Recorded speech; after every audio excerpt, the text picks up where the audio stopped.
I can hear you breathing. 'Cause I can hear you breathe. You're watching over me. And That's my fault. suddenly I'm crashing into you. I'm caught up in a rush. Okay. It's time to start.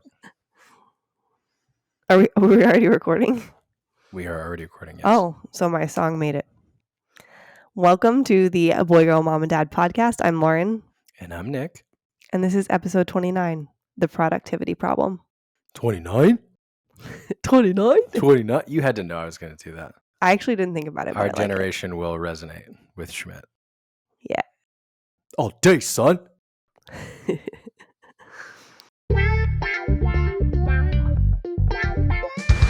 Boy, girl, mom and dad here for the good times and the bad. Gender norms and stereotypes to making sure that the butts are wet. Boy, girl, mom and dad want grown-up time, you're going mad. It's a trip, but we'll guide you through with tips and tricks for boys and girls too. Okay, so we're going to talk about productivity today and how it can be a problem. It's a good thing that can mask as a bad thing if it's used incorrectly or too much. But before we get into that, I wanted to talk about a little bit about last week's episode 28, which was called Sorry for Saying Sorry. And we talk about our society's overuse of the word sorry.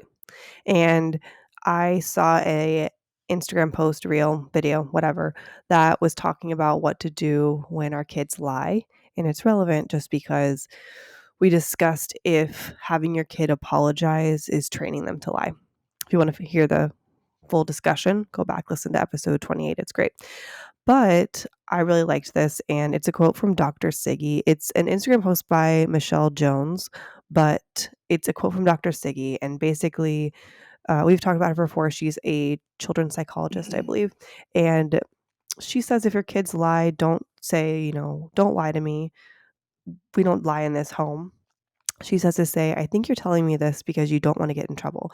Let's work on a way that you can tell me and not be scared, which I think is everybody's main goal. I just thought it would be a good little mention because it's going to happen. Kids lie, people lie. Yeah, that's good. Yeah.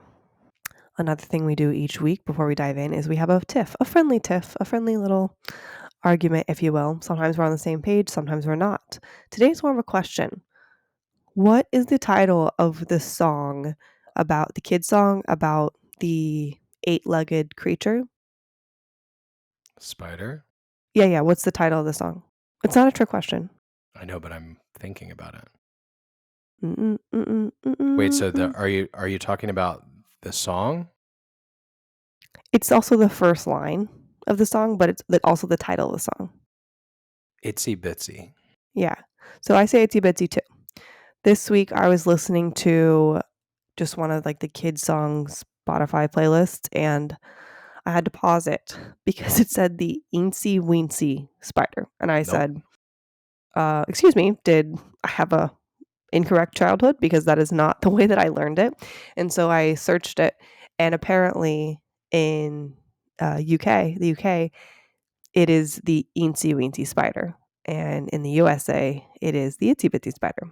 Interesting. Yeah. The other thing that I learned was that it's actually a song that's put on top of a different song that was about what they say in the song. Their words, not mine. A hobo getting drunk. And then he just keeps getting drunk. That's what the real song is. So it's always interesting when you find out what's actually behind a kid's song or what it means. Wow. Okay. Yeah. So there's your fun little fact for today. And just see which one you sing. I think maybe I've sung Eensy Weensy before, but definitely my go-to is the Itsy Bitsy Spider. So easy. That one was not a fight. No, but it's interesting. Yeah. Have we done as a hot dog a sandwich yet? I don't think so. Stay tuned. That could be another 2 hours. Today we're talking about productivity. And it's something that's always on my mind because I pride myself as a productive person, which is probably a problem, which we'll also talk about. But the whole thought behind this episode was spurred by a conversation with my mom. And I talk to her basically every day. Hi, Mom. And she asked me on this specific day, so what did you get done today? And I had to pause and say, can you please not ask me that question because it makes me feel bad about what I haven't done today? And she was like, oh, Sure. I can stop asking you that question. I was just asking because it's what you usually talk about and it's what you pride yourself in. And so I paused. I was like, okay, you're right. I do. But I don't want to think about it that much because at the end of the day, at the end of my life, I'm not going to say, how productive was I on this day and how productive was I in my life? It's often the times where I'm not productive that are the most memorable and the most special. Yeah. And I think that other people, other women may feel this way too of they don't necessarily want to be productive or there is a want for it, but they don't want to have to stress on it and have to worry about it as much as they do. And so kind of just wanted to bring us together and maybe you're going to nod your head during this episode and feel seen and understood, or maybe you're going to learn and see how you can help your partner or your friend or whoever, or just learn a little bit more about how someone else's brain thinks. Because whenever I learn about how someone else thinks, my world just opens, my sympathy is able to grow, and I'm able just to understand more, and I think we fight less. So that would be an all-around good topic to discuss today. It is. I like it. I like this subject. I'm excited to talk about this subject. I think a lot of what we may talk about, because you wrote the outline, is going to focus on women, but this is a problem for me too, just in a different direction. Yeah. So I think it's a good topic to talk about. It's also good. It's like parenting does not make this easier. It amplifies whatever end of the spectrum you're on with respect to productivity. So yeah. Right. So this will be an episode focused on parenting, but I think that it will be relatable to all. Yeah, I agree. Right now, Nick and I are both reading. I actually finished it, and I'm anxiously waiting Nick to finish it so I can talk about it more with him. But we've just finished the book Mind Shift by Erwin Raphael McManus, and it's really good. Would recommend. And this week, or last week rather, I was in my last meeting of the book club I'm in for it. And one of the questions we discussed was, what does success look like to you in 20 years? And I won't say how it relates to the book, but it's good. You should read it. And my answer was, I don't know what success looks like for me in 20 years, just because my definition of success has changed throughout my entire life. What was important to me or what I thought was important to me at 23 is not what is important to me now at 32. And I think I just ground a lot as a 20 something. My first job was at a startup. So startup culture, that whole thing. And I think I Grind, worked if you will. grind. I think that I worked too hard because I don't know, I learned a lot on the way of, not to sound cynical, but that businesses don't necessarily care about you. And I'm not saying I wouldn't have gotten my job done, but I did a lot and I went overboard and it really just Above and wasn't. beyond. Yeah, it wasn't necessary and I wasn't appreciated for that. I think I was just taken advantage of in regard to that. So my whole point is that now with kids, it just looks a lot different, and success to me isn't how many things I can check off my list in a day, and it used to be that. Do you have an answer of what success looks like for you in 20 years? I have a question for you first. Oh, okay. Are you sure that right now success doesn't look like how much you've got done? I don't want it to be. I get That's fair. frustrated. I'm not calling into question that. Yeah, sorry, go ahead. I still enjoy checking something off a list. Gives me a little high and getting things done, but it's not as important to me as it used to be. Okay. That's very good to hear.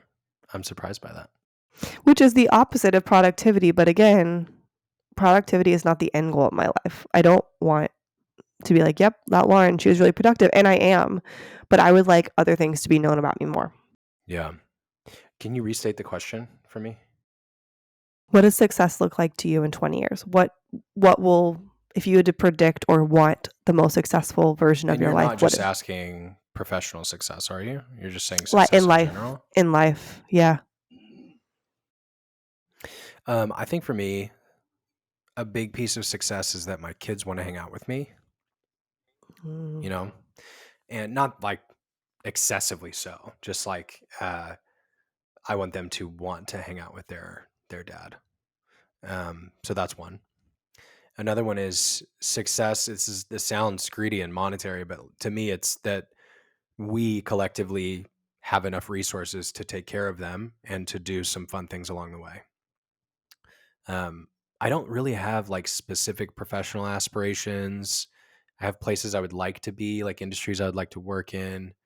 But yeah, that's kind of it for me. Like I want to have fun and have people around me be taken care of. That's success for me. Right. And so the reason why I ask this question is because I feel like you need to ask yourself that so that you know what you actually need to be productive in today. Because it may not be the laundry. Unless you're designing if you want to have a collection or something, it's probably not the laundry.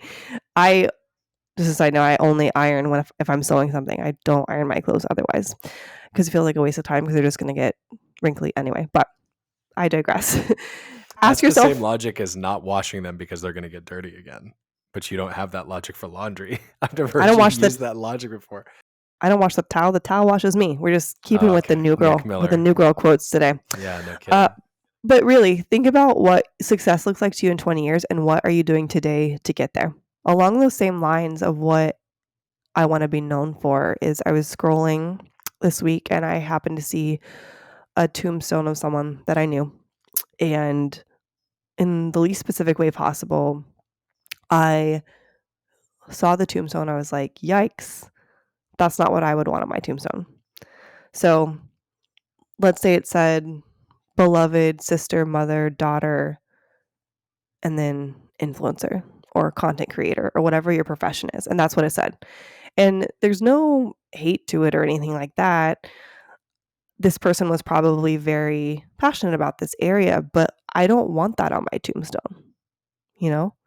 I don't want it to say blogger. That's not what's important to me. But I do put a lot of stress on myself of, oh shoot, I didn't get that article written, things like that. And so it just kind of put me in check of like, okay, well, what are you stressing on? What are you trying to be productive in that isn't what you want to be known for? Because that means you're putting the stress in the wrong area.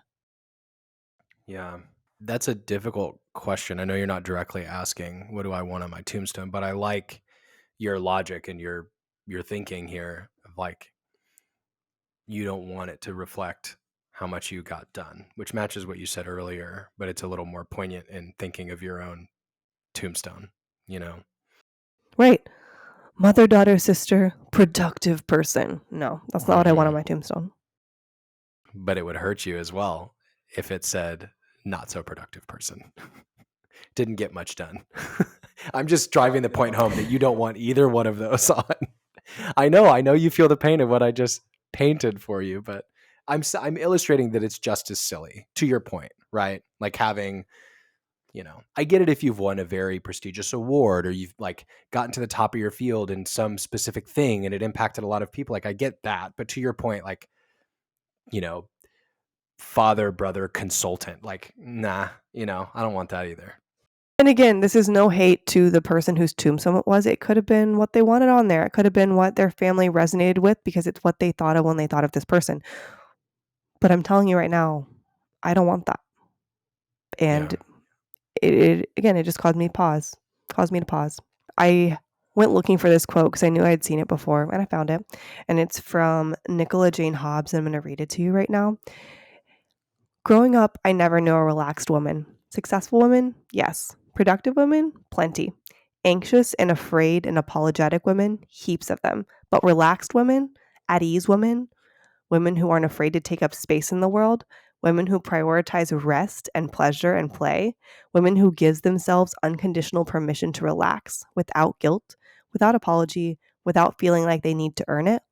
I'm not sure I've ever met a woman like that, but I would like to become one. I would like us all to become one. And I really liked it right now. Oh, thanks. Because you want me to become a relaxed woman? I mean, I think in some ways you are, but I think I like the quote. I like the thinking because I get that. I think we'll talk about this later, but like it's probably easier to find a seemingly relaxed guy. I can see that. Yeah, and that kind of plays into the next TikTok I want to share. It's from, her name's Paige, and we've talked about her before. I'll link her profile again. All these things will be linked in the show notes for you. By my assistant. I mean, me. I'm the assistant. And it's about like the blanket statement, guys have more leisure time than men. Sorry, that's not what I meant to say. That's so true. Guys do have more leisure time than men. That's a really good point. Let's unpack that. Bros have more leisure time than men. Gosh. Guys having more leisure time than women. And she's not saying it's wrong. I think there's actually like a balance in there of having productivity and also having leisure time that could be like met in the middle, because most women are over here using their time for others. So she talks about how she took a PTO day to work on something for her dad's estate as he just passed away, and then she ran several errands. And usually, you know, if her kids have a day off, she's taking a day off. If her kids have a doctor's appointment, she's taking time off to go to the doctor's appointment. And I guess her partner, guys in general, typically don't do that. It's a little bit different in our household because Nick has come to every single doctor's appointment with me. We've gone together. I'm not sure I would miss one of those. Yeah, but I have a unique, Yeah. it's easy for me to do that and bend Yeah. my flexible working schedule. But I mean, I like to think I would fight for it, even if I had a more traditional, you have to take PTO or you can't miss this certain thing. Yeah. So she just says how she was talking to a guy and he was about to take 3 days off to go, you know, on a golfing trip and just golf. And she's like, that sounds nice. And I think part of the problem for women is they don't feel like they can. Nick actually encourages me to go do things by myself and take time for myself. But there is an internal dialogue I have sometimes of like, but it'd be easier if I just stayed, because I know we've mentioned it here before, but I've talked about how like, okay, yeah, you said you're going to watch the twins this afternoon, but then when I come in, their room is a complete and utter disaster. And then that's what they go to sleep with. And then I wake up the next day and I'm the one who has to deal with the disaster of a room. And it doesn't necessarily bother you, but it bothers me and it makes me feel stressed when I come in. And so there are just little things like that that I know affect other women, that they would rather just stay and do it themselves because that's what's easier to deal with. I know it's not necessarily the right answer, but I know it is a blocker for women for taking more time for themselves instead of using it to serve other people or to get things done. So the quote you were talking about said that men have more leisure time? No. Well, it was a blanket statement of saying men have more leisure time than women. What I think the issue is, or what it is that men find it easier to take time for themselves than women do. That's what I was about to say. Yeah. Is it actually that we have more? Because we obviously don't have more time than you. Is it that we are more comfortable and confident in taking it? Not to say we're always right in when we do, but it's much easier for us to take it, you know? Like, I think that guys can focus on self-care a little bit more, just like everybody can. But I think it's more natural and easier for us to think like, hey, I'm going to do this. It sounds fun, and go do it, and not think so much about the laundry list of things that needs to get done. Because believe it or not, we have stuff to do as well in and out of families, right? So it's not that we don't care. It's that we're more comfortable with saying, I'm going to play video games for a little while. Like I need to chill, you know, and that does serve us and relax us a bit, right? Depending on what activity, golf, whatever it is. Like I'm not encouraging us to walk away from our responsibilities by any means, but like what you're describing, that like, am I doing enough? Am I being productive enough? I don't typically feel that. So it's just not a problem when I'm like, hey, I know I'm not immediately needed. I feel like I want to have some fun or go relax or whatever, and I go do that thing. Yeah. And I think that there is a difference. Yeah. I think that there is a difference for some relationships where the guy just doesn't offer to help and doesn't think it's their job and things like that. There's also the not being aware of what's going on. You know, how we talked about the Jennifer Aniston, Vince Vaughn, and the breakup when she's like, you could have done the dishes. And he says, oh, sure, I'll do the dishes. And she's like, no, I want you to want to do the dishes. Like, sure, you know, just even training our kids per se to like notice what's going on. And I saw a thing this week. My sister sent it to me. I'll link it in the show notes. It's currently not on my outline right now, but I will remember. And it said they have the big three and then something you see as chores for your kids to do. And so it was brush your teeth, I like put that. your laundry away, make your bed, and then do one thing that you notice. So they have to look for something to do, That's whether good. it be empty the dishwasher, pick up toys off the floor, that type of thing. So you're teaching them, because it can be a problem for girls too if just someone picks up for them all the time. I think it is more usually a guy, but it can be a problem across both. And if you teach your child young to notice things, not only will they be more helpful to others, but I don't know, they'll be more self-sufficient and I think better off. So to Lauren's point, being too productive is not my problem. This relates, don't worry. I think not being as productive as I could be is my problem. I don't think that it holds me down mentally as much as it does you, because I'm not feeling pressure of doing too much. I'm feeling the consequences of not doing enough when things need to get done. So point being, would you agree that both of these things are true? The overly productive person can set some things aside to relax or prioritize time with people, the same way that the less productive person can set aside the leisure time sometimes that they're taking and pick up something to do. Yeah. I know it sounds obvious, but it's like, I want to get to, I do not agree with the underlying assumption here. You're not saying this directly. I don't agree with the underlying assumption that women just have more to do, or that more productive people just have more to do. I don't agree with that. I think they accept the burden of doing a lot more. But I don't agree with that. The same way I don't agree that the less productive person, or the person who doesn't typically take on a ton, probably can take on more. Well, I don't think this is how you meant it, but I do think the more productive person does have more to do, because the more productive person always finds something to do. I start making it, not in a bad way, but I start making a list and I'm like, geez Louise, I need to stop making the list because I just made myself anxious and I was trying to help myself out.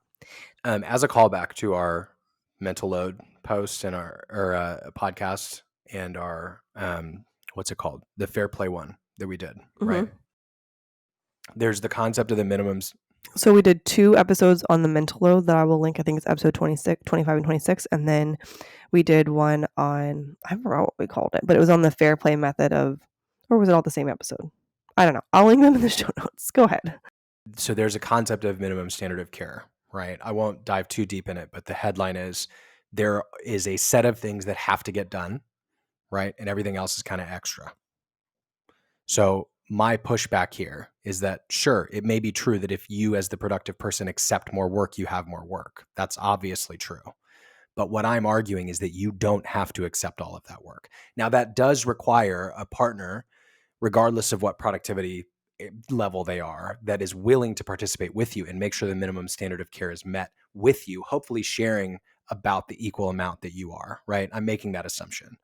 But I don't agree that you have more work, because when I say you have more work, I'm thinking of the minimum standard of care work. There's a set capacity of work that needs to get done in the family. And if you're taking most of it, yes, you have more to do. But I'm arguing that you don't have to do that. Those are choices that you're making where there are other paths. Here's the thing though. I know people say, not my monkey, not my circus, which is easier said than done. But what about when it may not be my monkey and it may not be my circus, but your monkey affects my circus? Yeah, that's why I'm saying I'm making an assumption that you have a partner who's willing to help with you. But so I'll give you another example. One of the things I think extra productive people have a problem with is prioritization, right? And getting the things that are most impactful and most important done first, right? So everything else is extra if they feel like they still want to be productive. So the extra work you're referring to, my argument is I think a lot of that is probably above the standard of care. And in some cases, you're going to do those first because they're lower hanging fruit and easier to get done than the big impactful things. Then it feels like you don't have anything you've gotten done that day, because the big, scary, important things that had to get done probably weren't initially. So I can see how you feel like you have more work. But as I'm defining work, which I'm not saying that's the right way, as I'm defining work, the things that have to get done, I just don't agree that you have more of that. The family in my mind has a set amount of that. If you're accepting more of the burden, that's something that needs to be resolved, but it doesn't mean I lost that thread, but you know what I'm saying? Yeah, I think that a big thing that people deal with is they don't have the same minimum standard of care. Sure. Meaning, and I think that we have come aligned on this. So the kitchen not being clean didn't really ever bother Nick. It bothered me mentally. I could not start working, focusing on things until that part was clean because it took me more time.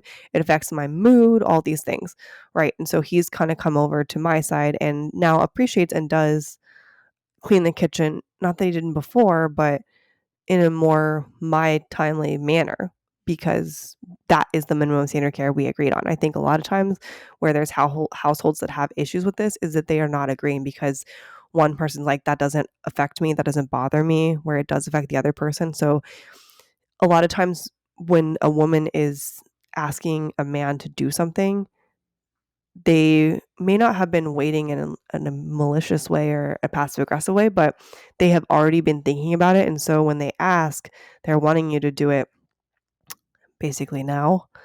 And if you cannot do it, then they will just do it because they wanted it done now. And to say like, I want this done now is really aggressive, but I don't know. It can be hard because you don't want to micromanage, but it's also like, I'm giving you a task. I'm asking you to help. I don't know. I know it can be hard because it's not necessarily direct, but I understand what you're saying. But when you choose to do it, you're accepting an extra burden on yourself. I'm not saying you shouldn't, right? Because like things have to get done. I get it. I'm not saying like let a ton of things fall through the cracks.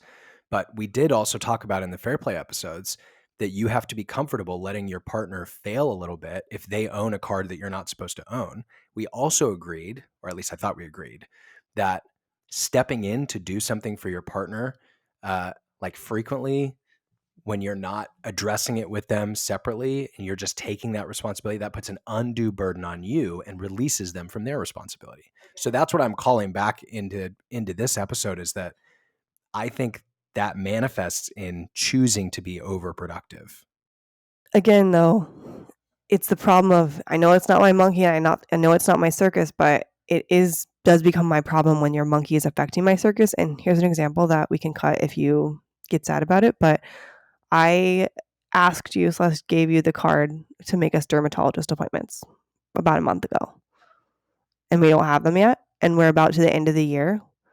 And if we only have like maybe 2 to 4 weeks that we're here the rest of the year, and we don't have appointments yet, and if we don't get them this year, then that doesn't go under our already made deductible or whatever. When's the last time you asked me about that? A month ago. We're on a wait list. Oh, there you go. I don't care if we put that in. I'm not trying to tell you you're wrong, but I hear you. Just this is what I'm like, you're taking on it's my responsibility because it's our responsibility and Nick hasn't done it. You know, no, I'm saying like that affects our financial impact. Like if we don't get in this year, our deductible is already met. So it would be more for us to go next year. But also I'll say something that's hard for me that we've discussed is just tell me the update, because I feel bad asking you and like I'm micromanaging you and I don't want to feel that way. And so I was honestly I was almost to the point of just emailing myself and then CCing you because I hadn't heard from you and I didn't want to ask for an update because then you'd be mad at me. That's accepting the burden of an extra thing that is not your responsibility. I'm not saying it is your responsibility to check up on me. That is not what I'm saying. What I'm saying is, it's my thing to do. And more specifically, it's not your thing to do. So the moment you accept it, you're adding to your own productivity. You're adding to your own capacity. When you don't have any more time, you don't have any more work time, you don't have any more mental effort or physical effort to be able to put into something extra, you're accepting that extra stuff.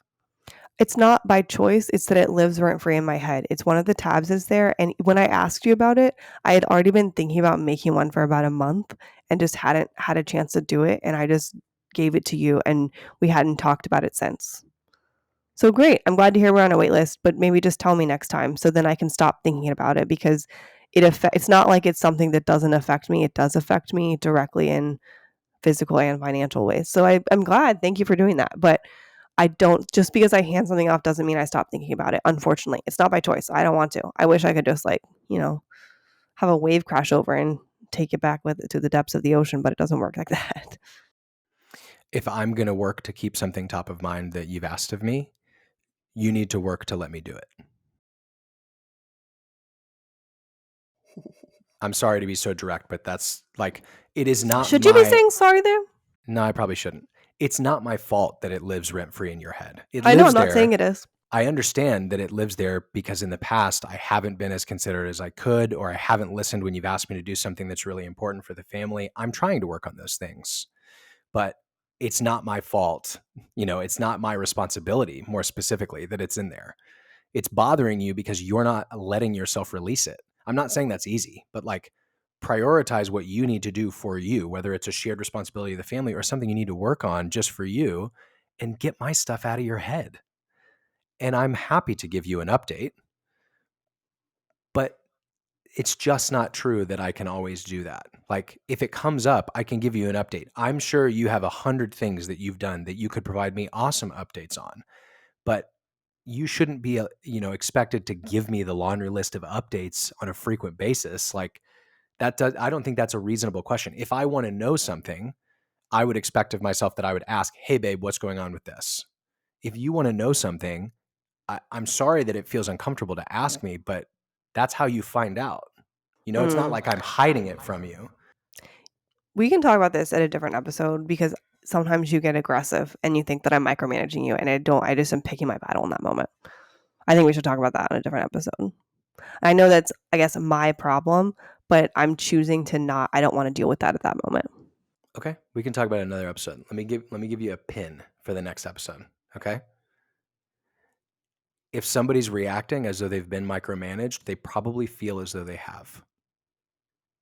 I'm not saying that you have intentionally micromanaged, but it's not irrelevant that I have a weird reaction. In the past, you've gotten frustrated because then in those times, typically you haven't done it, and then you feel bad, and then you take it out on me. But you've also admitted that you waited a lot longer in the past than you should have waited to ask me to do something or to ask for an update. But I don't think it's my job to ask for an update. If I give you a job, a task that I need help with, that is now yours, and I expect you to update me. And I think part of the problem is that we haven't been having our Sunday night meetings, our financial meetings, that's on the list. That would have been an update would have been provided.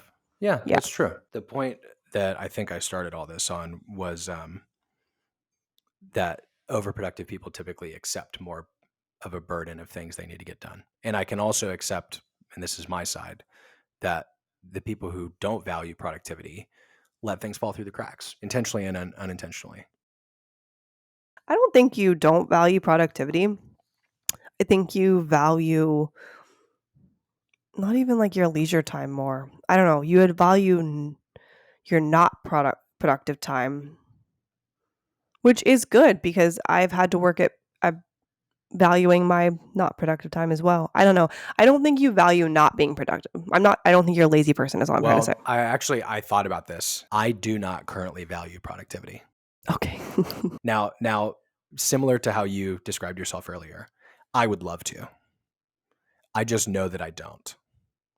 And I'm not saying that's the right thing to do, but I know I don't value productivity. I'm much more comfortable with failure than you are. We've talked about this before. I mean, what are the things I told you I wanted on the tombstone, right? Things that focused on quality time and character and or how you saw the success you saw in 20 years. That was the question. Yeah. I don't feel better at the end of the day if I've gotten 20 more things done than 5 the previous day. I feel good when I get really important things done or really big things done. But I don't feel good with the number of things that I've gotten done. And I also don't feel guilty at the end of the day if I didn't get a ton of things done. Like I point to like what made me feel good that day, not what I checked off. I don't, the little serotonin boost you referred to at the beginning of the podcast when you check things off, I don't know that I really have that. Yeah, the checkoff feels good. Yeah, I know it does for you. And I do want to be productive.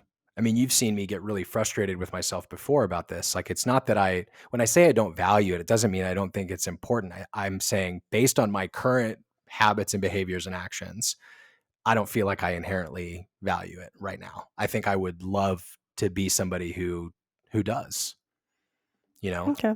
So you don't value productivity, but a lot of people do. So why do we value this productivity? I think part of it for me is that I'm a firstborn daughter. And there's a lot of studies on firstborns being better natural leaders, or sometimes it's, looking at just birth order of they've had to step in and do things and be more of an adult, especially with the more kids there are.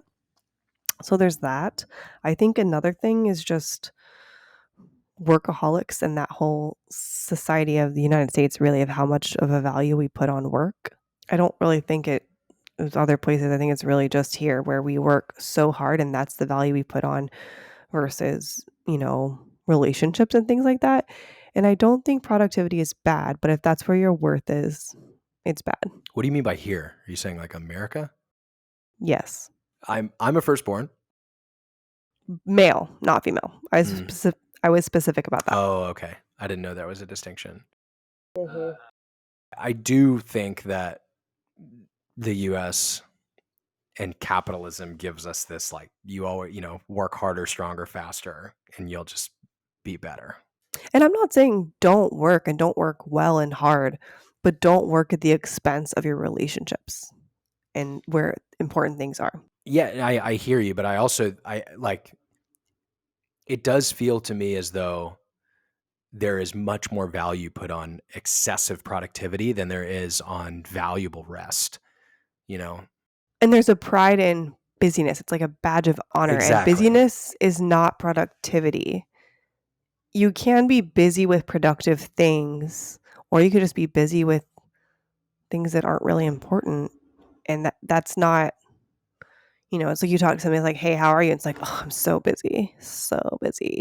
And it's just not like, I don't want to be busy. I want to be busy with good things, right? I don't want to just be like, oh, well, I didn't get the laundry done today and we leave for a trip tomorrow. I still went unpacked from last time, and all these things that aren't necessarily what's actually important in life. Yeah. Another reason why we as a society in the United States are productive, that's where I'm seeing these studies, is that it's a trauma response and that you feel like that's something you can control. I think an example would be, needing to clean the house, needing to deep clean your bathroom, things like that, because it's an area that you can control and you can't necessarily control your trauma response mentally or anything else in your life. And so it's just an easy way to feel like you have something like that. So this is relevant. It's actually a response to the last point and this one a little bit. Are you afraid of being in trouble? Not as much as I used to be. I told you last night at dinner. That's a yes, right? I told you last night at dinner that I would break rules for you. That's one of the sweetest things you've said to me. I'm reading The Fourth Wing right now, and there's a storyline in there where somebody won't break rules for some person, but the other one will. And it's like, do you even value me as your best friend type of thing? And I'm just like, yeah, I would definitely break a rule for Nick. So, yeah. I'm going to hold you to a response here. Are you afraid of being in trouble? I don't think as much as I'm afraid of being in trouble. It's more like I don't want the ding on my character. Okay. So let me ask a different way. Are you afraid of disappointing somebody? Yeah. Are you afraid of disappointing everybody? That feels like the same question to me.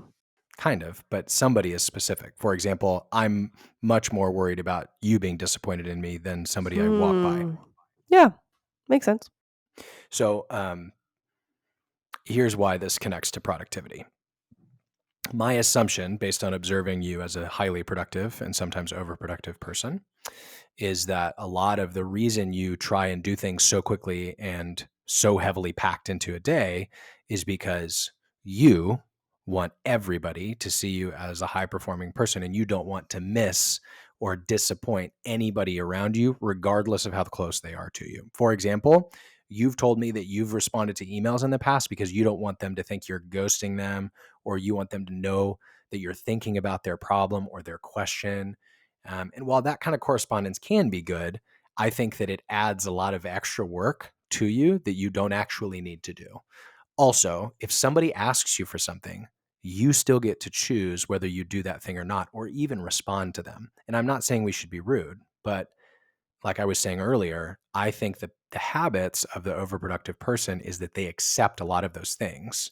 To your point about trauma, I'm wondering, like, are you afraid of being in trouble or disappointing somebody, and why? Because if you are, it probably means that somebody has gotten really upset with you in the past for missing the mark on something, or you're really afraid of that response from them. Or so do you see where I'm going? Yeah, high functioning and slight dysfunction is what Yeah. that is. I think we talk a little bit about that in the Supermom myth episode. Yeah. Where we talk about that you don't have to be Supermom, you can just be a super mom. And I also feel like it's something that I'm actively working on, like even when I've mentioned text messages and like responding immediately to them. Oh, yeah. And even in some emails too, where it's just like, I'm going to get back to them and it's not a big deal. It's not a big deal. I think you've made huge strides. I'm not trying to be negative, Yeah. but you have to have this as a struggle to make strides. So I'm just unpacking, because you're the productive person representative in this podcast, right? So I'm like, I want to get to asking you, why is it so scary to be in trouble? Like, why are you afraid of disappointing? Because I don't want to disappoint. I don't know. I think that has to be unpacked at a different time. Okay. It's not really like that for me. It's more so just like, I think I take pride in my ability to do things. And that's kind of what I mentioned at the beginning of just putting a pride in my productivity, which again, I don't want that on my tombstone. So why am I taking such a pride? Like, I want to be counted on by others. Like, that's what I want people to know, that they can count on me and I will help them and I will be there. Not how many boxes I checked today. So would you choose, if you could only pick one, would you choose high quality work output from you, or consistent responses? I think high quality work output versus just a empty response. Is that what you're saying? Yeah, because like with what you just said, it means that you want to be seen as like with high character, and that you're responding and keeping high attention to everybody's requests and everything. Well, that requires extra work, and that extra work and responding to people who may not need a response right then theoretically takes away from your quality of work, when you're actually on a project. Does that make sense? Yeah, and something that is coming to mind is in one of my jobs in my 20s, there was a lot of stress on, getting orders written and things like that. And at one point we had a new hire come in, and he was an Army veteran. He had to leave service because he was injured. He couldn't go back. And I remember one day he ended up quitting because of how much stress and stuff that was put on him, which I'm completely aware of what it was.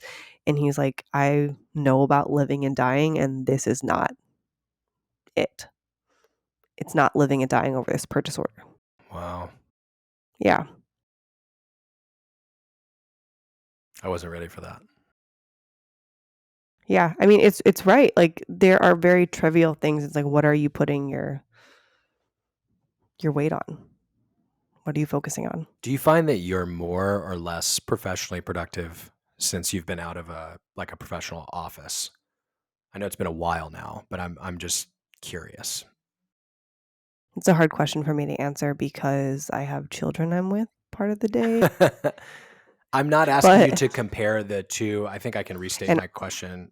I'm saying, like, when you're working, do you feel more productive now than you did back then? Again, The answer is convoluted because it's not straight for me, because I am thinking I'm coming down from maybe being screamed at in the morning or things like that. And also, you've been telling me to get out of the house, and I need to, but there is a mental standpoint of getting out of the house to be able to focus on things and being able to like sit down at my desk at work. And I'd usually get there a lot earlier than other people, and so no one was talking to me, and I could just hone in on what I needed to do. So I think the answer is still less.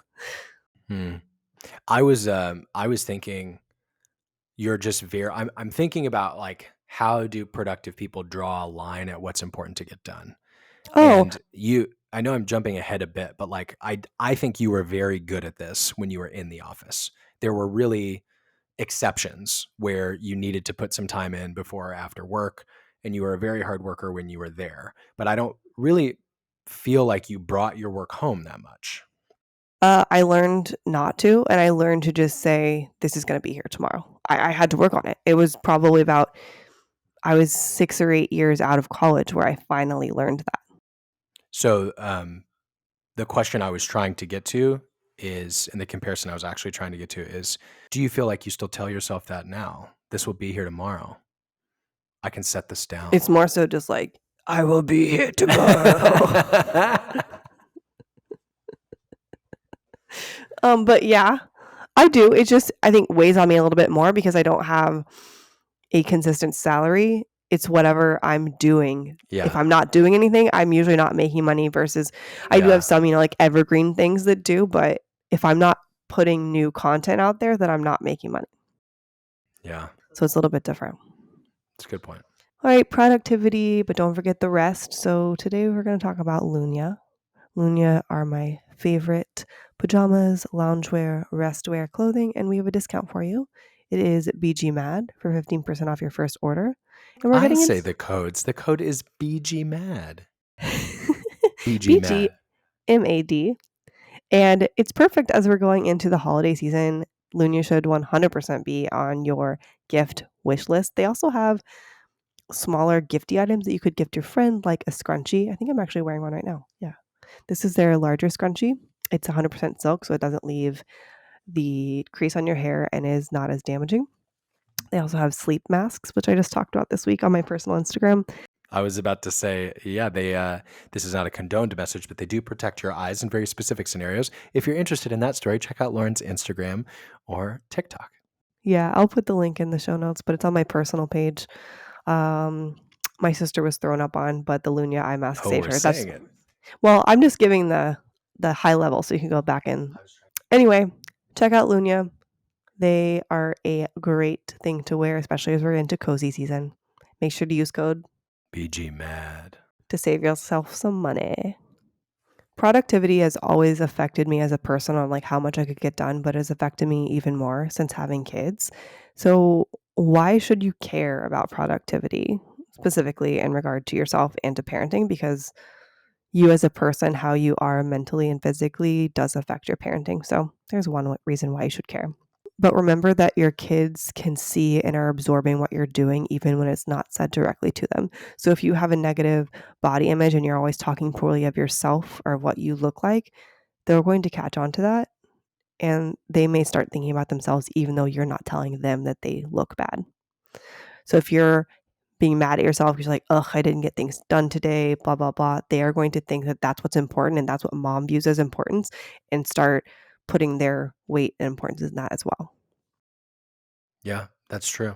This isn't an example of how it has manifested in our children, but it is a way of how it could. And just last night, we moved the twins into their toddler bed, so they can now get in and out freely. You can see them. Yeah, if you're watching the video, you can see them behind Nick. Escape hatch right here. We were reading books. Nick was reading them books, and I was like, okay, cool. Like, I have clean laundry. I'm just going to put it away so I don't have to deal with it tomorrow. One less thing. Nick is reading the books. I'll do this, and I'm still in here with them. And Olive said, Mama, lay down. So I was like, okay. I left the door to the closet open, just kind of sat down, started reading, and I like got back up again, was about to go put it in. She was like, Mama, lay down. So I think I did it even one more time, and she said lay down. And at that point, I just like stayed down until they were getting in their beds, and then I kind of shoved some stuff in the closet then after I'd already said my goodnights. But that's like the perfect example of they're not going to remember if their clothes were all over the floor or their room was a mess. They're going to remember the times that I stop what I'm doing and lay down with them. So I always try to stop and do whatever they're asking within reason, but I'd like to get to a point where they're not necessarily having to ask. I think it's not a correction. I think the way I would restate what you just said, which I agree you do this, the way I would restate what you said is that you pay attention to when what they're asking may be more valuable than what you're choosing to do. Yeah. Which you did a good job of last night, even though it took you twice. I do it while I'm cooking dinner too. Like if it's like not something crazy on the stove, I will stop because usually they'll play in the living room and I'll be cooking dinner. And I've stopped and just sat with them. Or I've even tried to implement it in the morning. Nick usually gets them, but if I'm getting them in the morning, I usually get them on Thursdays or after nap time. I will just sit with them. I won't go to change their diaper first. I will just sit with them. And that has made a big difference as well. Yeah. Do you think like in that moment when you're wanting to put the clothes away and Olive's asking you to do something, is there a point of comparison? Like, do you think, oh, she's asking me to do this, I should sit and I can set this thing aside? Like, is there a battle in your mind? I'd say the biggest battle is honestly my phone. It feels like You don't have to the yell at devil. me, okay? I know it's a big battle for me. I'm not even talking about you. I'm talking about myself. Like I will put my phone out of the room. I'm not wearing it right now, but I'll try to wear my Apple Watch just so that I can still be connected if I see something important come through. Yeah. But even when I'm I literally will have a conversation in my head with like, my phone will be siren songing to me and I'll just be like, stop it. I don't need you. And because I don't care what I'm looking at or what I'm scrolling. Like I'm trying to pay attention to my children and it's just calling to me. So that's more of an issue, I think, like a struggle problem. Whereas with laundry, it's just annoying to me. Like I want to have a clean house. I want to have a put up house where things have a place and I can find them. And, those clothes had been hang drying on our stairs for a while. And so I was always already kind of annoyed at them because I just wanted them to be put up. And it was more of an annoyance versus like a problem. Gotcha. Just curious.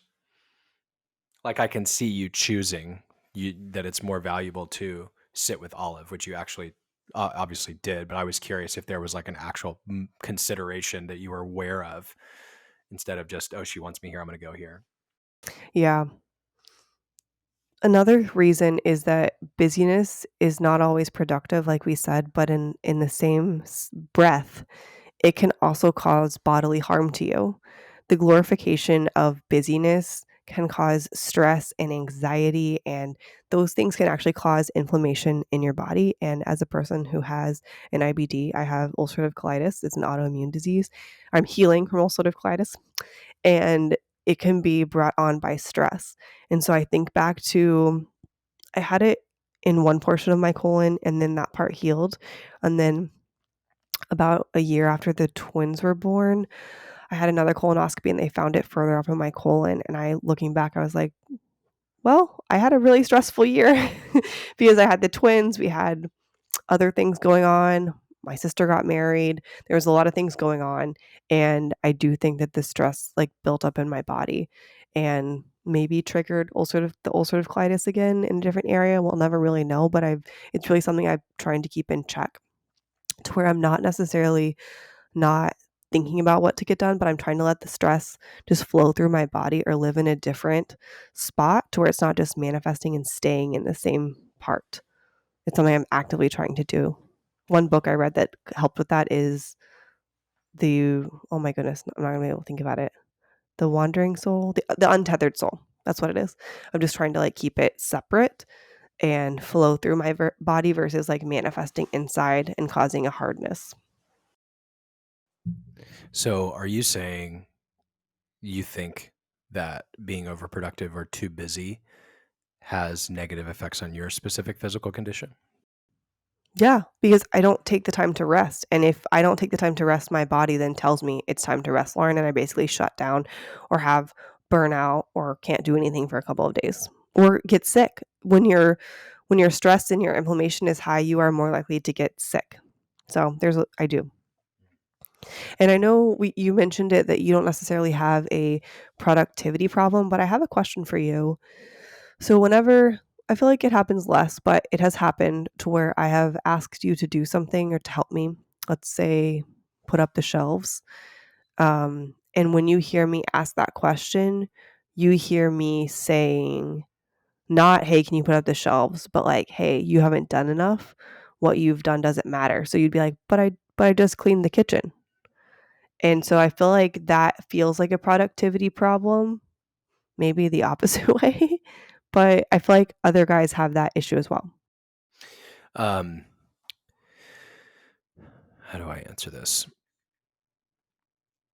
It does sometimes rub me the wrong way when you're asking me during my leisure time to do something. I realize in a vacuum that that's not entirely fair because you don't know that I've chosen like, hey, I'm happy with what I've done today. The rest of this time is hanging out, even if that includes cleaning the kitchen before bed or whatever. I'm not saying not do anything productive, but just like I do have a switch that goes off in my head. It's not always at 5 every day or anything. It's just like that I've done what I'm going to do today. I have that switch that happens in my head and I'm very comfortable with that switch. So there's a bit of uncomfortability, even when you nicely come to me and ask me to do something, that I'm being asked to come out of that and do more. And it's not that I'm not comfortable doing more. It's that I've already told myself, my mind and my body, that I'm hanging out for the rest of today. And it's usually not that much time, right? Because we're busy with the babies and work and everything. So I feel like, okay, I have to do something else. Does it actually need to get done today? So I go right into prioritization, and sometimes don't have the best response. Usually, I think, when I don't have the best response, it's because the way that it's been asked is typically different than just like, hey, if you have time, can you do this? A good example is like last night, you were great about this. Like last night, I flipped that switch. I was done. I wanted to just hang out, right? We had things we needed to talk about and make small decisions for, but I wasn't going to like be working. We were going to watch, Selling Sunset or something and just chill. And you very kindly were like, hey, if you want to, no worries. If you don't, like, these things can be built. I think they're going to be pretty easy. And I was fine doing those. I didn't honestly feel last night like, oh, this is too much, or my time is being encroached upon. It was easy for me to make that decision. In the past, the way that you have said that has been different. And I'm not trying to say my reaction is justified, but in the past, I think that your productivity mindset has come out a bit, and you for a while were in a pattern of, oh, Nick's not doing anything, I can give him stuff to do. And that feels really abrasive to me. I know you don't mean it that way, but what it says to me, and this is the reason I respond in the way you described, what it says to me is Nick's not doing enough and he needs to be doing a lot more. I'm going to give him more to do. And I'm not trying to release the importance on those things getting done. I'm just saying, like, it feels much more abrasive than I'm going to let my spouse hang out. Like it feels like it contributes to productivity being king, and that I should feel some shame for sitting down and not working when I have free time. Well, we've talked about that just because we have free time does not mean we have to fill it. And that's kind of how I viewed it. I was like, oh, we have time, like it's a day off. Cool. Yeah. Don't have to meal prep everything the day before. I was very set on my way of like, this is time, kind of like we mentioned with the clip of my time off was to service and prep for other things. But in focusing on that, sometimes I missed out on the good things because I was focusing on things to make my life easier or just staying to a routine. The other thing we've talked about is just because you have free time and I have free time too, doesn't mean that you have to fill your time like I do. Right. Because for me, it felt good because I was getting something done. But again, that is not a reason for you to have to do things too with your time. Well, and also, and this is probably good perspective for you to have, like, I felt like my cup of things done today was full. So not last night, I'm saying in the past. So when you're asking me to do more, sometimes in an abrasive way, what I hear is, well, darn, like I have to take from my valued relaxed time to give more than I already think I've given. And what I've already given is enough today. you know? And that's not Yes. to say that you and I are against each other. When I say given, I don't mean given to you or given to the family. I mean, like, my cup of this is enough for me to feel proud of what I've done today in life is full. So like anything over that capacity is stealing from my leisure time. And I also would argue that that's what overproductive people are doing when they've really done a lot, whether they can identify it or not, and they're still choosing to fill their leisure time with more work and more productivity. You're also stealing from your own ability to relax. You just referenced burnout, right? If you're giving yourself permission to relax and setting those things aside for later or another day, you probably don't burn out, you know? Yeah. Yeah. I agree that you've made huge strides in this, and my point was not to shame you. It was just like, yes, I know that I've responded that way in the past, but I'm giving you insight as to why, because it doesn't usually feel, with the exception of last night and how you've recently asked things a lot better and easier for me to accept. It does sometimes feel like you saying, hey, don't sit on your butt. Like you would never say that to me, but that's what it feels like. And when somebody says that to you, what's the first thing you think of doing? Referencing the evidence that you weren't doing that. So that's why I bring up, well, like I just did all this because I'm confident and happy and proud with what I've already completed. You see what I'm saying? Yeah. I think another aspect of though that it's helpful is that you have come to understand how my brain works too, and how like you were never intentionally hurting me or anything like that, but you've seen how it's better for all of us. You know what I'm saying? You haven't said it yet. So I'm not trying to be mean, but no. It wasn't just like I have changed how I've asked. I think you have also gained empathy and seen how it works and how it can be better for everyone, say, when the kitchen is clean. That's just an example of something of like coming over to meet in the middle with something. Yes. Last night is a good example of that as well. Like in a past version of me would have said like, no, this does not need to be done right now. We can't even install it until tomorrow. Like I want to hang out and chill. Yeah, I agree with that. And I've pushed against that uncomfortability of taking from my leisure time a little bit when I think it makes sense. There's still trade-offs, and I still find heavy value in the rest, which I think is very healthy. But I also have recognized that similar to how you pull yourself into productivity, I pull myself sometimes too soon and too frequently into rest and leisure. Yeah. So I yes, is what I'm saying. I do see the value in building the shelf the night before, even if I can't hang it.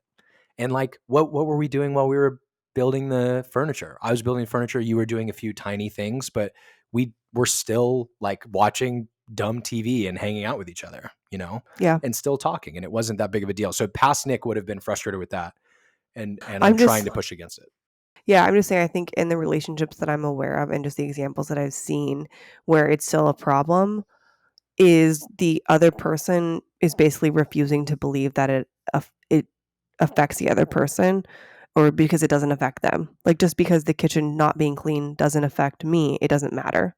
Whereas it affects, like it's basically saying, not my monkey, not my circus, without knowing that like this is your monkey and circus. How many times can I say that? And to use your dish analogy and your kitchen analogy, by the way, I would posture that I actually like a clean kitchen more than you do, but it didn't bother me that the kitchen was dirty at times where it was, specifically in the mornings when one of us had to take care of the twins. So yes, I agree. I have seen value in doing those things earlier than I otherwise would have. Not because because I care about them anymore, but because I've gained some understanding and empathy for your position that it's harder to take care of the twins where it's already hard to take care of the twins if these things aren't lined up. I think there's a balance there. Like the kitchen doesn't need to be deep cleaned, but it needs to be available and functional for us to use in the morning, you know, and that's probably a really good place where we've had a standard of care discussion already. Like the dishwasher started, the sink's clean, there's some stuff on the drying rack, maybe if it needs to stay there. And then the counters are wiped and there's stuff out of the way. So when we come down in the morning or for whatever mealtime it is, we can use that thing. That's usually a bottleneck for the twins being happy. Yeah. But it's important to try to understand, because where there's understanding, there's growth. Yeah, for sure. And I am not, by the way, trying to discourage people from asking their wives or husbands for help or to do something or to say, hey, quick reminder, this thing needs to get done, especially if it's the deadline's approaching or whatever. I don't think there's any harm in that at all. But I do think if like maybe the advice to the productive person is, if you're only bringing something up to your partner because it's frustrating to you that they're sitting still, maybe that thing doesn't actually need to be done. And maybe you guys need to have a different conversation about why you feel so annoyed that they're taking rest. You Yeah. know? I would agree. It's usually like a snowball effect.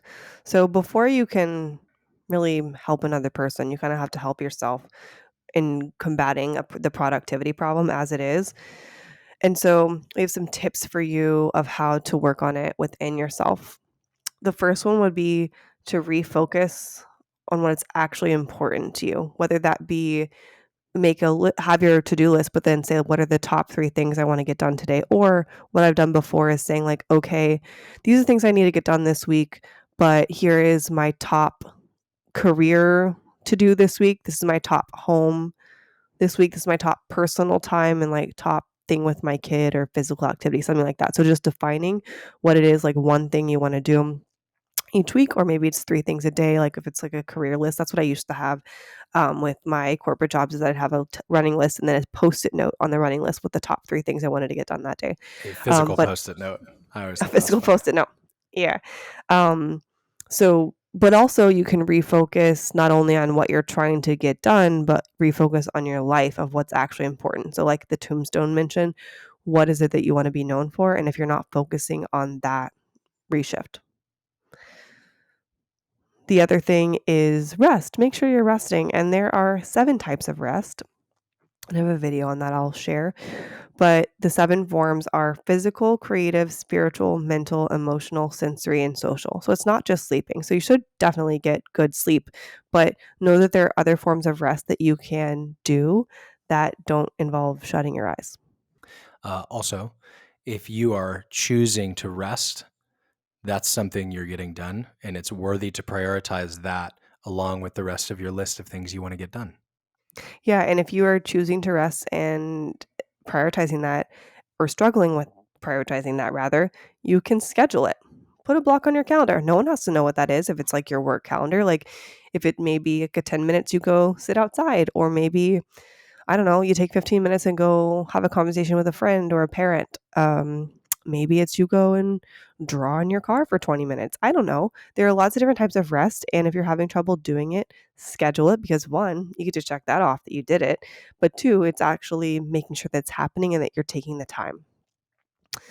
Along that same scheduling idea, you can time block. So if you're struggling with like, I have these things I need to get done and they're all equally important, maybe you spend 30 minutes on the first one, 30 minutes on the second, 30 on the third, whatever.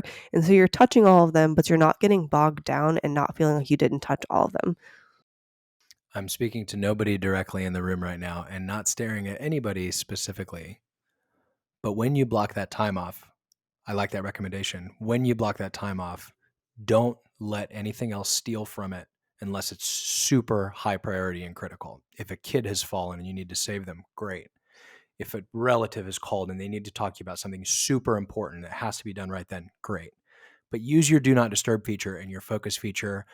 If you're not an iPhone user, there's something else as well, but like just wait. You don't have to respond to that email, that text message. Look in whatever direction something gets your attention for. Like focus on the thing you've blocked your time for. Yeah, and remember, if you need to check the text, just in case, you can always mark it as unread and get back to it later. Thank God for that feature. Gosh. I know, really. Another example is just get outside. It's a good reframe of your mind. If you're stressed about something, being outside always helps. It can help you feel creative or try to find a new solution to something that you're working on, but being outside is always a good idea. And then the last one is actually something that Nick has helped me with. And actually, my mom has asked me to reframe as well. But the tip is to reframe. And so I have an Instagram post I'll share. It's from Dr. Morgan Cutlip, who we've talked about burnout before. And she was saying that she was talking to her husband about all the things she had to do that day. She had to go pick up the kids and take them to this and, do the laundry, etc. And he offered a perspective change at the end of the day because she was overwhelmed, explaining to him like all the things that she didn't get done today while telling him basically what she did that day. And he said, Or maybe you got a lot done. It just may not have been the productivity that you desired. So, like I said, Nick and my mom have both said, like, but you do a lot. And so, yes, I do a lot in a day. It does not always involve the things that I wanted to accomplish that day, and that's okay. Take your worth outside of the productivity. Look at what you did and feel good about it and lay your head on the pillow at night. Yeah, and back to your point about prioritization, I think this is a good point to call into like consideration what was really key and important for you to get done. And also give yourself grace when you're not able to do it. Like it's, if you're prioritizing something, you're setting a goal for that day or that week. Like this is something I really want to get done. And if you haven't gotten it done and you've genuinely tried, that's okay. I'm not saying let things fall through the crack and miss deadlines, but like maybe it was a more demanding day with the kids than otherwise. You know, you'll have less demanding days too, where you can make up for that. So set your bar and your prioritization where you would be happy if it was accomplished, and don't be really upset with yourself if you don't hit that bar. Yeah. I try to, it's like sad, so I don't even want to say it, but whenever I'm feeling that certain way, you know, it won't all, I say to myself, it won't always be like this. There will be a time when our house is quiet, you know?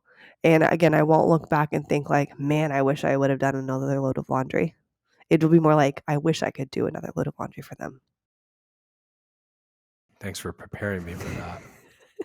It actually just came to me. I wasn't trying to make you cry.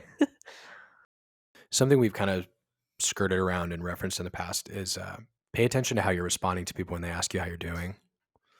I don't think this is only a problem for overproductive or not so overproductive people. But you know, if somebody's asking you how you're doing, they're asking about you. They're not asking how much you've gotten done. So Ooh, yeah. just because you feel shame or the heavy weight of responsibility for how much you haven't gotten done or how long your to-do list might be, that's not what they're asking for, you know. And also answering and saying, oh, like it's so busy, like I really wanted to get this and this done, and I just feel like I can't get ahead. And like it's not that those things aren't valid, and I'm not saying to repress them, but if somebody's asking you how you're feeling, they're asking if you're happy. They're asking what you're like going through, what, you know, it's a different answer. Like I don't want to, in the same vein, I don't want to always answer, hey, Nick, how are you doing with how work's tough? You know, that's not how I'm doing. That's a thing that's happening to me. In the same way, I don't want to shame my kids for being children. Like if it's been a difficult day raising the twins that day and somebody asks me how I'm doing, my first response shouldn't be, the kids have been a lot today. Yeah. I also we haven't really talked about this, I don't think, on air at least. Like, I don't want to talk about them like that. Right. I thought about that too. I don't want to talk about them like that. But also, yesterday I shared on my personal page of Instagram, it was a reshare of somebody else's words that was, by the way, when I ask you how you're doing, I want the long answer. I'm asking for the long answer. But what you're referencing of what we've discussed before is that women typically say how they're doing based on how their family is doing or what's going on with them, and men typically talk about themselves. So that's what you're referencing, which is a valid point.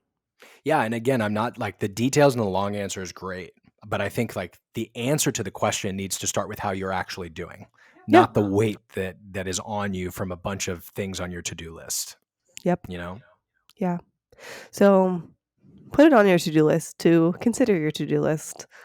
And let's give the overproductive people more anxiety by adding to their to-do list. No, it's going to decrease your anxiety. It should, at least. But we're so glad that you listened with us today. We hope you enjoyed the episode, and we can't wait to keep growing with you. Yes. Thanks for listening and being here. Yeah. You can keep up with us on Instagram at boygirlmom.com. You can follow our website at boygirlmom.com and sign up for our newsletter there. If you have a message for us, you can email us at hello@boygirlmom.com, or of course on Instagram or any social. See you soon. Yeah. Thanks for supporting us. Bye. Boy, girl, mom, and dad, gotta wash those butts together. It's a trip, but we'll guide you through with tips and tricks for boys and girls too.